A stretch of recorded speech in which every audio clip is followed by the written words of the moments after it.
विषय एकच आहे का दूध आंदोलन झालं होतं, भाजीपाल्याला दुधाला भाव भेटला पाहिजे.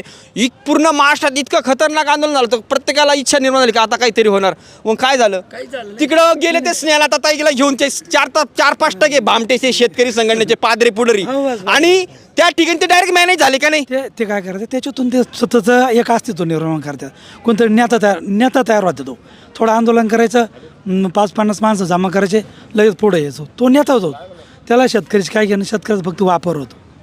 बरोबर आहे की नाही? आणि आज परिस्थिती अशी आहे, शेतकऱ्यावर त्यांनी जर कर्जमाफी केली, शेतकऱ्याला थोडासा आधार होईल.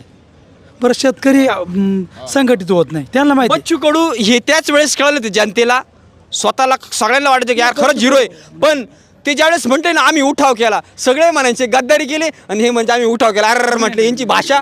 पण त्यांना आता चान्स होता. सगळा गोरगरीब शेतकरी नागपूरला जमा झाला. आरपारची लढाई करू म्हणे आम्ही. आणि तुमचं बैठक झाली, तुमची भाषा भामटीत आली डायरेक्ट. नाही, मॅनेज झाली 100% मॅनेज. बैठकीत असा निर्णय लागला की जून महिन्याच्या 30 तारखेच्या आत कर्जमाफी देऊ. म्हणजे फडणवीसचं परत एक गाजर. व बच्चू कडूंना मी पत्रकारांचा खरंच खूप आभार मानतो, जे मोठे पत्रकार आहे मोठ्या चॅनलचे. त्यांनी प्रश्न केला की मग आता आंदोलन होणार का? बच्चू कडू साहेब म्हटले की आता तारीख भेटली म्हणे, मग आता आंदोलन नाही करणार. तारखेसाठी आंदोलन केलं का तुम्ही? नाही. तुम्ही तर एवढी वाघाची डरकळी, स्वातंत्र्य सेना भगतसिंग सारखी डरकळी, तुम्ही एकदम भामट्यासारखी भाषा झाली तुमची. बरोबर आहे.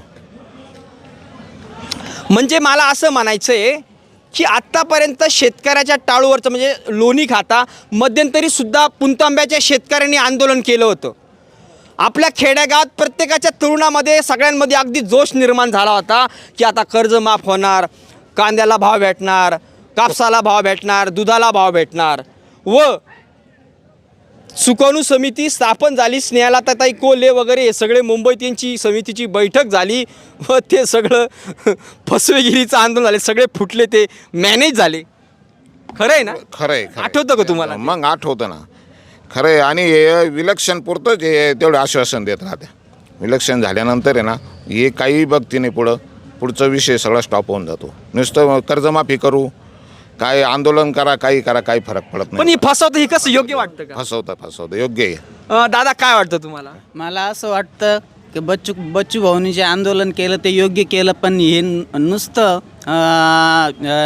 फक्त बच्चू भाऊनी मागे पण उपोषण केलं होतं, दिवस मागितले होते ना. मग आता तारीख कशासाठी? बच्चू भाऊ तर म्हटले होते का आता तुमच्याकडे डिजिटल आहे सगळं, तुम्हाला ताबडतोब डाटा निर्माण होतो, ताबडतोब तुम्ही कर्ज माफ करू शकता. मग बच्चू भाऊची भाषा